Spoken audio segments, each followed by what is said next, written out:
अस्सलामुअलैकुम, क्या हाल है? ठीक ठाक है। एक नई वीडियो के साथ। तो काफ़ी दिनों से एक सवाल आ रहे थे कि भाई हमने वीज़ा अप्लाई किया हुआ है तो हमारा वीज़ा इन प्रोग्रेस में या वीज़ा जो है ना वैलिड वीज़ा लिख के आ रहा है, वैलिड एम्प्लॉयमेंट वीज़ा।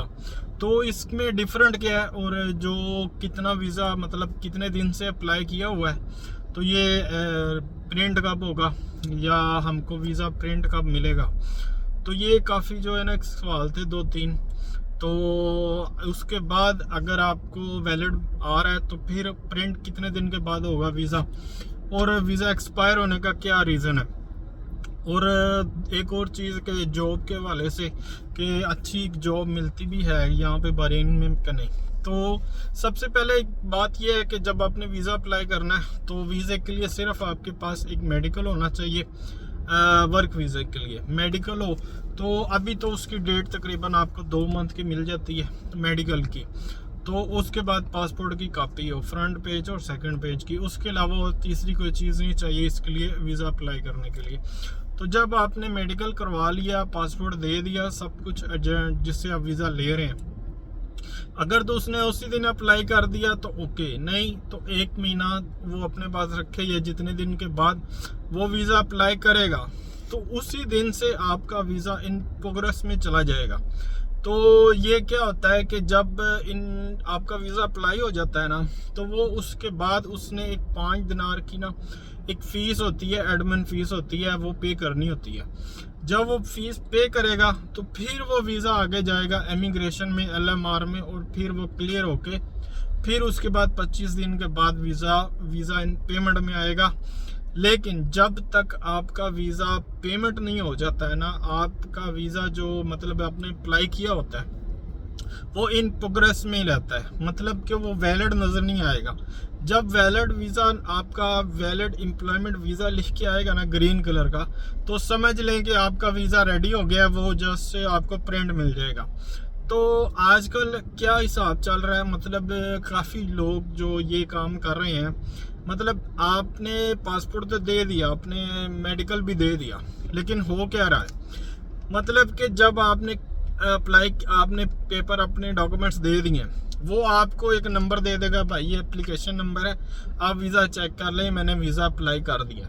अच्छा, वो एम्प्लॉयमेंट नंबर या एप्लीकेशन नंबर या किसी का CPR नंबर उठा के वो आपको दे देगा। जब आप LMR की वेबसाइट पे चेक करते हैं ना तो आपको लिख के नज़र आता है वैलिड एम्प्लॉयमेंट वीज़ा। बेशक आपने दूसरे या तीसरे दिन के बाद आपने चेक करेंगे तो ये उसके नीचे आपको डिटेल नहीं नज़र आएगी, मतलब पूरी डिटेल जो वीज़े की होती है ना।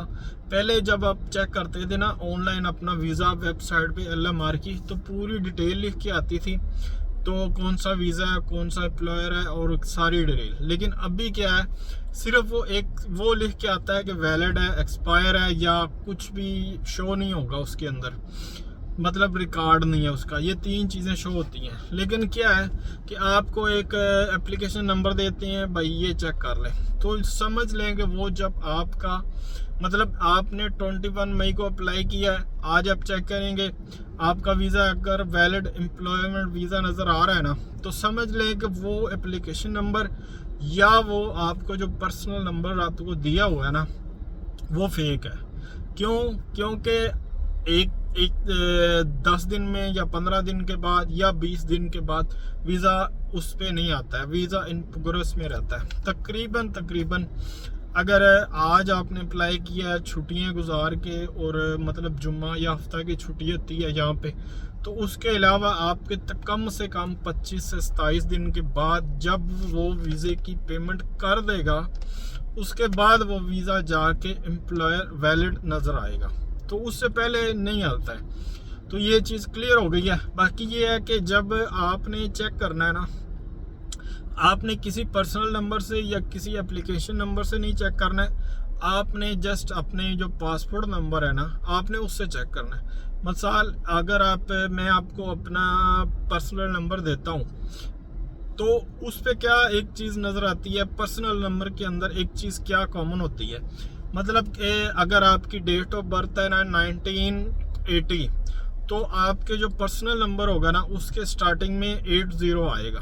तो जो आपकी डेट ऑफ बर्थ होगी ना यानी कि 1985 है ना, तो पर्सनल नंबर मतलब CPR पे जो नंबर होता है ना, उस पे आपकी वो आएगा 85 स्टार्टिंग में।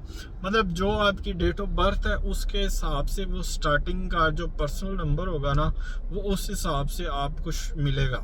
यानी कि जब मतलब आपको वीज़े की कॉपी भी मिल जाएगी ना, जब आपको वर्क वीज़ा मिल जाएगा, उसके ऊपर आप देखेंगे कि एक एप्लीकेशन नंबर होगा वीज़े का नंबर, और एक आपको पर्सनल नंबर जो शो होगा वो उसको कहते हैं CPR का नंबर। CPR मतलब जब आप यहाँ पे आएंगे तो वो आपको एक CPR नंबर इशू होगा, उसको पर्सनल नंबर कहते हैं।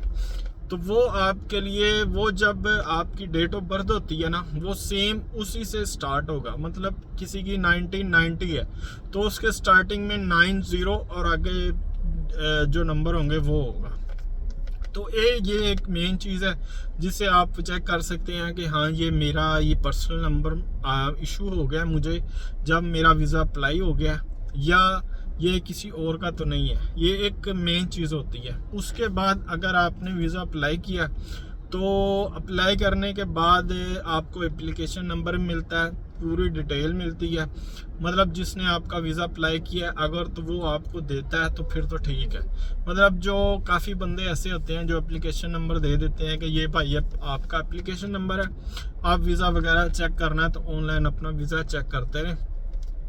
तो जब आपका वीज़ा पेमेंट में आएगा ना, तो फिर वो आपकी पेमेंट करेगा। जब वो आपकी वीज़े की पेमेंट करेगा, उसकी फ़ीस है तकरीबन 172 दिनार, 1 साल की फ़ीस है, वो पे करनी होती है। फिर 1 या 2 दिन के बाद वो आपका जो वीज़ा होता है ना, वो वैलिड हो जाता है। तो उसके बाद वो उस सेम टाइम पे वो उसका प्रिंट भी निकल आता है। तो जब तक आपका वीज़ा वैलिड नहीं होता, आपको वीज़े का प्रिंट भी नहीं मिलेगा, आपका वीज़ा रेडी भी नहीं होगा। ये चीज़ क्लियर हो गई। आगे दूसरी बात ये है कि आपका जो मेडिकल है ना, मतलब एक्सपायर होने के 15 दिन रह गए, आपका वीज़ा अप्लाई हो गया तो फिर तो ओके है, आपका मतलब वो कैंसिल नहीं होगा।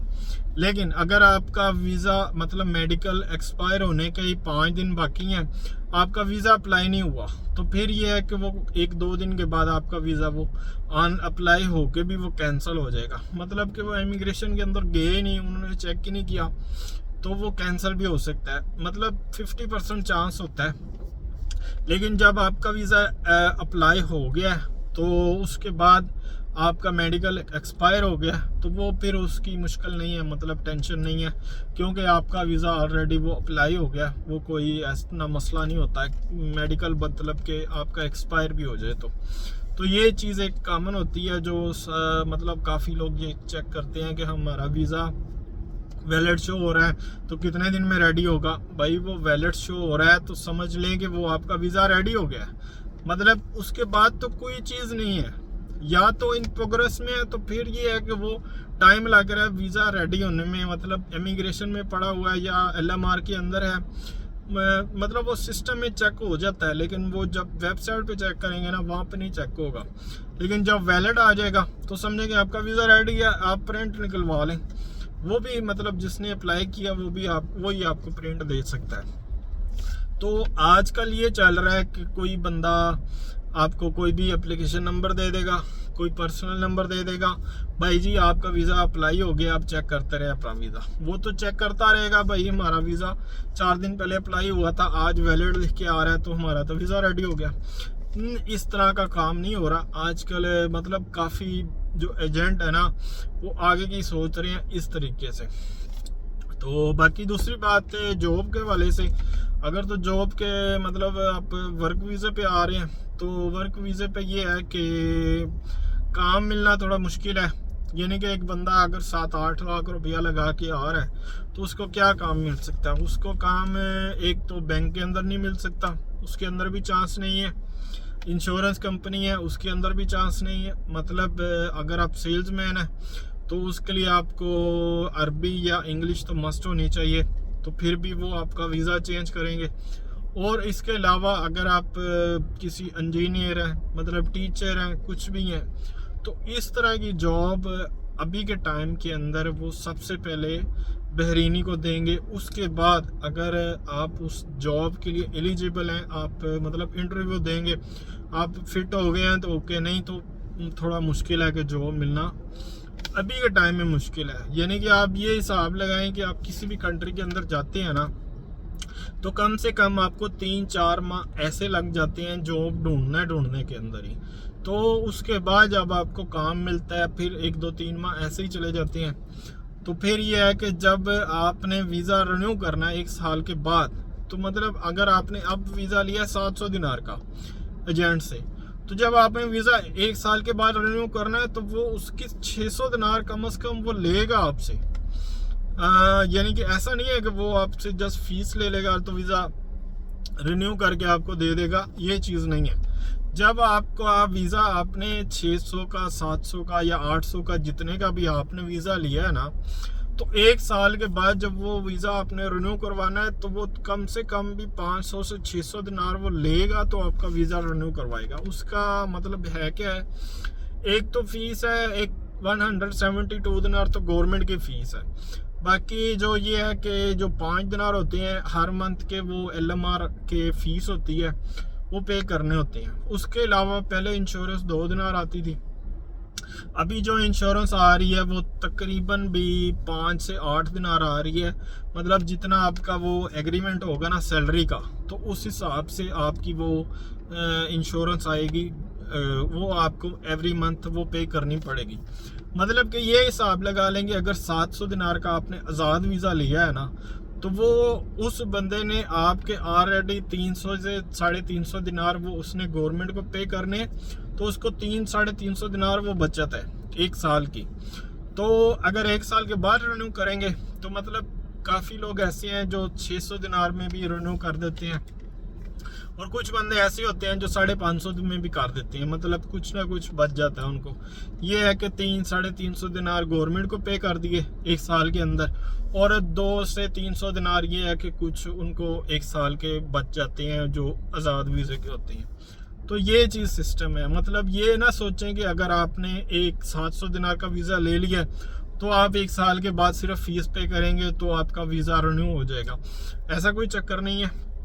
हाँ, अगर आपने वीज़ा एक्सपायर होने के बाद आपने फ्लेक्सी LMR का वीज़ा अप्लाई करना है तो वो एक दूसरा तरीका है। मतलब ये नहीं है कि आज आप वीज़ा एक्सपायर हुआ है, आज आपने LMR का वो वीज़ा जिसको फ्लेक्सी वीज़ा कहते हैं वो भी आप बहरीन के अंदर रह के अप्लाई कर सकते हैं, यानी कि आउट ऑफ बहरीन में अप्लाई नहीं हो सकता। तो ये है कि उसके लिए भी अभी के टाइम के अंदर आपका वीज़ा एक्सपायर हो गया, एक्सपायर होने के बाद भी 4-5 माह हो गए हैं, यानी कि 4-5 महीने हो गए हैं आपका वीज़ा एक्सपायर है, तो फिर आप एलिजिबल होते हैं वो फ्लेक्सी वीज़ा अप्लाई करने के। उसमें क्या है कि आपको जो फीस पे करनी होती है वो स्टार्टिंग में 370 दिनार है या 50 दिनार है, वो स्टार्टिंग में इतनी फ़ीस होती है उसकी। तो वो आपको हर मंथ के 15 दिनार वो आपको पे करना ही पड़ते हैं। पहले 30 दिनार थे, लेकिन अभी वो उन्होंने कम करके वो 15 दिनार कर दिए। तो वो इसमें ये है कि आप कहीं पे भी काम कर सकते हैं वो फ्लेक्सी वीज़े के। लेकिन एक और चीज़ है कि अगर आप एक्सपायर होने के बाद, जो आपका वीज़ा एक्सपायर हो जाता है 1 साल के बाद, आप किसी भी चेकिंग के दौरान पकड़े जाते हैं। मतलब आज आपका एक्सपायर हो गया, शाम को ही कहीं पे आपकी चेकिंग होती है वीज़े की, यानी कि अभी के टाइम में इतनी चेकिंग हो रही है कि आप बाहर रूम से बाहर निकलेंगे ना तो क्या पता वो सामने ही खड़े हों चेकिंग करने वाले। तो ये है कि एक दो दिन के बाद, महीने बाद कभी भी चेकिंग के दौरान पकड़े जाएंगे तो बिल्कुल चांस नहीं है आपका, मतलब कि वो चांस देंगे हाँ भाई जाएं अपना वीज़ा लगवा लें, ऐसा कोई चांस नहीं है। आपको वो ले जाएंगे और डिपोर्ट कर देंगे, अभी के टाइम में चांस नहीं है। तो ये रिस्क ना लें, कम से कम एक्सपायर होने से पहले आप इतना अरेंज कर लें पैसों का कि आप 1 साल के बाद वो अपना जो वीज़ा होता है ना उसको रिन्यू करवा लें। तो ये तकरीबन मतलब कि इस माइंड में अपना बना के आए कि अगर आपने 700 का वीज़ा लिया, आपको 600 दिनार 1 साल के बाद वो पे करने हैं तो आपका वीज़ा रिन्यू होगा। अगर तो कहीं आपको चांस मिलता है, यानी कि कंपनी के अंदर आप चेंज कर सकते हैं, तो वो तो बेस्ट है, उसके अंदर तो सबसे अच्छा है। मतलब काफ़ी कंपनियां ऐसी हैं जो खुद से ही रिन्यू करते हैं वीज़ा, लेकिन आपको काम नहीं मिलता, बाहर ही काम करते हैं, तो फिर उसके बाद आपको फिर वो वो पेमेंट का अरेंज करना पड़ता है, वो खुद आपने वो पे करनी होती है। तो ये चीज़ हो गई। बाकी काम के वाले से काम कहीं भी कर सकते हैं वर्क वीज़े पे, लेकिन अलाउड नहीं होता है। लेकिन काम ये है कि काफ़ी मिल जाता है, यानी कि सबसे जो मेन काम है वो तो लेबर का काम है, बिल्डिंग लैंड का काम है, पेंट का काम है, ये काम तो मिल ही जाते हैं। लेकिन जो बंदा 7-8 लाख रुपया लगा के आता है, अगर उस बंदे ने पेंट ही करना है तो फिर मेरे ख्याल में ये चीज़ सोच के आनी चाहिए। बाकी अच्छे काम के लिए आपको 3-4 महीने के लिए अपने पास जो पैसे हैं ना, वो कम से कम 100-150 दिनार अपने पास लेके आए, जो आप यहाँ पे रह के कुछ सरवाइव कर सकें, और जब काम मिले तो फिर कहीं पे जॉब मिल सकती है। लेकिन हिसाब ये भी है कि यहाँ पे कोई हैवी ड्राइवर है वो भी बहरी नहीं है, यहाँ पे स्कूल के जाएं, स्कूल के अंदर जॉब के लिए वो भी बहरी नहीं है, किसी भी सेल्समैन पे जाएं वो पे भी बहरीनी है। यानी कि हर जगह पे अभी जो बहरीनी है ना, उसको फर्स्ट मिल रहा है काम, बाकी जो दूसरे बंदे हैं उसको वो फिर चांस पे रख लेते हैं। तो वीडियो अच्छी लगी हो लाइक कर दें, चैनल को सब्सक्राइब कर दें। Thank you so much.